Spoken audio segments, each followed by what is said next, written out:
अस्सलाम वालेकुम नाज़रीन, मैं मोहम्मद जावेद और आप देख रहे हैं ASJ न्यूज़। नाज़रीन, आज की इस नशरियत में आपका खैर मकदम करता हूँ। Ali Mohammadia education charitable social and welfare trust की जानिब से उसके जो बानी और सदर डॉक्टर शाहीन अब्बास का काबिल तहसीन इक़दाम ईद के मौके पर गरीब ज़रूरतमंद ख़वातीन में ग़िज़ाई अजनास तक़सीम किए। आइए देखते हैं इस रिपोर्ट में। गुलबर्गे की रहने वाली डॉक्टर शाहीन अब्बास का काबिल तहसीन इक़दाम ईद गुरबा और मसाकीन के दरमियान रहते हुए मनाई। इस मौके पर उन्होंने ख़वातीन में ग़िज़ाई अजनास तक़सीम किए। नाज़रीन, सुनन तिरमिज़ी और इब्न माजा की हदीस है कि हमारे आका व मौला नबी अकरम मोहम्मद सल्लल्लाहु अलैहि वसल्लम ने इरशाद फरमाया कि मेरी उम्मत की उम्र 60 और 70 के दरमियान है, लेकिन अल्लाह तबारक व ताला ने अपने फजल करम से साबिक़ा उम्मतों की तवील उम्रों के एवज़ व बदले में उम्मत मोहम्मदिया को ये एज़ाज़ अता फ़रमाया कि इनके लिए बहुत से ऐसे नेक आमाल बताए जो उनकी उम्रों में बरकत का ज़रिया बनते हैं। बहरहाल डॉक्टर शाहीन अब्बास ने गरीब, मिस्कीन, नादार, बेबंदगान का उनकी मदद करने का बेड़ा उठाया। डॉक्टर शाहीन अब्बास ने Ali Mohammadia education charitable social welfare trust की 2016 में बुनियाद डालते हुए ज़रूरतमंदों की इमदाद अजनास और दवाओं के साथ कर रही है, जबकि नादार और यतीम लड़कियों को तालीम से आरास्ता भी कर रही है। ईद उल ज़ुहा के मौके पर उन्होंने गरीब ख़वातीन के दरमियान में रहते हुए ज़रूरतमंद ख़वातीन में ग़िज़ाई अजनास तक़सीम किए। इस मौके पर उन्होंने आमतुल मुस्लिमीन और अहले खैर हज़रात से ग़िज़ाई अजनास और दवाओं के ज़रिए इमदाद फ़राहम करने की अपील की। बहरहाल नाज़रीन, देखते रहिए ASJ न्यूज़ और कीजिए subscribe chief editor Mohammad Javed की ये रिपोर्ट।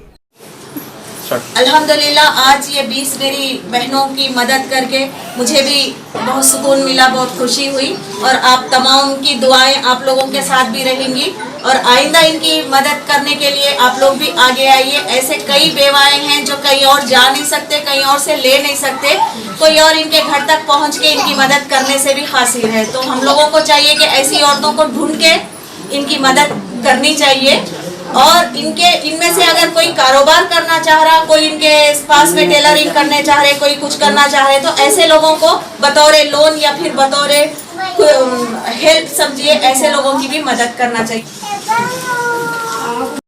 जैसा कि पहले हमारी सलमा को, तुम्हारे को, सबको, जैसे कि आपको हम बताए थे, एक नानी जो बिल्कुल मुस्तहक़ हैं, जो चल नहीं सकते और कहीं आना जाना नहीं है, ना ही इनकी कोई औलाद है और ये जो है नहीं, इनके भाई का विडो है, इनका कोई सहारा नहीं है। तो ये उनका आधार कार्ड है और ये उनके हस्बैंड की डेथ सर्टिफिकेट है। अल्हम्दुलिल्लाह, 2 दिन पहले जो अपील की गई थी राशन के लिए, अनाज के लिए, तो आज इंतज़ाम हो गया है।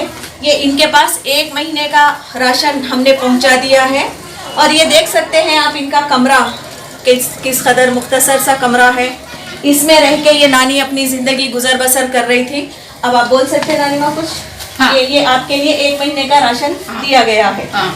इसमें चावल, गेहूं का आटा, मीठा तेल, शक्कर, दाल, चाय की पत्ती, दूध का पाउडर, इमली, नमक, मिर्ची, हल्दी, राई, जीरा, खोपरा, फली, धनिया पाउडर, ये सब 1 महीने का राशन है ये। अब आप खाएंगे तो आप अकेले हैं तो ये अल्हम्दुलिल्लाह आसानी से 1 महीना चल जाएगा वो। ठीक है, आप कुछ इधर खरीद लो, बोलिए कुछ। मुझे बहुत दूर जो है जैसी हालत में है बेटा, मैं चल सकती नहीं, फिर सकती नहीं, मेरे का औलाद नहीं, कौन भी नहीं, सिर्फ अल्लाह के सिवा कोई नहीं माबूद मेरा। अल्लाह की इंतजाम करती मेरा। रोइए मत, दुआ कीजिए, इंशाल्लाह जैसे भी हमसे हो सकेगा हम नेक्स्ट दोबारा भी आपकी मदद करेंगे। शुगर भी है, इंसुलिन इंजेक्शन लगे हुआ है, बताती हूँ आपको। वो फ्रिज ये दुकान वाले दी, इंसुलिन इंजेक्शन का बहुत। देखिए, नानी माँ को इंसुलिन इंजेक्शन दिया जाता है, तो प्लीज़ इनकी हेल्थ के लिए, इनकी दवाइयों के लिए भी आप लोग अगर मदद करना चाहे तो मदद कर सकते हैं।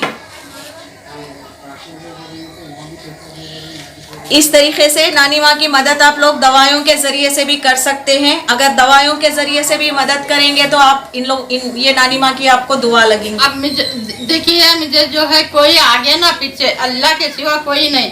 मैं रोजे भी रखती हूँ, नमाज भी पढ़ती हूँ। साथ में लेना बोलूं बेटा मैं अकेली छूँ। मेरा शोर का इंतकाल हो 9 साल हुआ। अच्छा, मैं अकेली पल रहा हूँ, अकेली पका ले खा रहा हूँ, अकेली काम कर ले रहा हूँ। पैसे भी कहाँ से लाऊं, काम मालिक लगा के सही, उसे भी देने होना ना। बेटा मैं अकेली छूँ, जैसी हालत में चल नहीं सकती, फिर नहीं सकती। इंसुलिन इंजेक्शन जो है महीने को जो है 5-6 बॉटल लगती है। और इसके साथ ये इंजेक्शन कितने में का था? ये 130 में तो महीने को 5-6 इंजेक्शन लगते हैं आपको? लगते हैं। देखिए, जैसे कि आपने सुना, ये इंजेक्शन महीने में एक इंजेक्शन आता, तो महीने में 5-6 इंजेक्शन इनको लगते हैं। इस तरीके से महीने में 700-800 रुपए तो इनकी दवाओं का ही खर्चा है। तो इनको हर महीना भी अगर आप लोग कुछ कर सकते हैं तो हर महीना भी कुछ करने की कोशिश कीजिए, ताकि ये दवाओं का भी अगर खर्चा निकलता है तो नानी माँ के दिल से दुआ निकलेंगी आप लोगों को। इंशाल्लाह जरूर बेटा, बस नानी माँ दुआ करेंगे, इसलिए कि इस उम्र तक हम पहुंच सकते नहीं पहुंच सकते नहीं मालूम है। जिसका सबको हर एक कोई होता है उसके तो दिन आसानी से गुजर जाते हैं, लेकिन जिसका कोई नहीं होता है उसका एक एक पल कटना मुश्किल होता है। इसलिए आप तमाम से रिक्वेस्ट करती हूँ कि इनके इलाज के लिए भी अगर आप लोग कुछ करना चाहें तो अल्हम्दुलिल्लाह कुछ कर सकते हैं। सिरंजी को, उसके साथ में सिरंजी को जो है 7 रुपए एक सिरंजी मंगा लियो तो चिबा लेने। हाँ। मैं कर लेती हूँ, आप ही ले लेते हैं? मैं ले लेती हूँ, नहीं जाती डॉक्टरों के पास, कहाँ से जाऊँ। ये लाके कौन देते हैं आपको? मेरे कौन भी लाको देती बोले तो बच्चे। मैं देखो बेचती हूँ, सिपा मेडिकल स्टोर, उन्होंने देख बेचती। आपने सुना इनकी दर्द भरी कहानी। इस तरीके से आप कुछ भी मदद कर सकते हैं।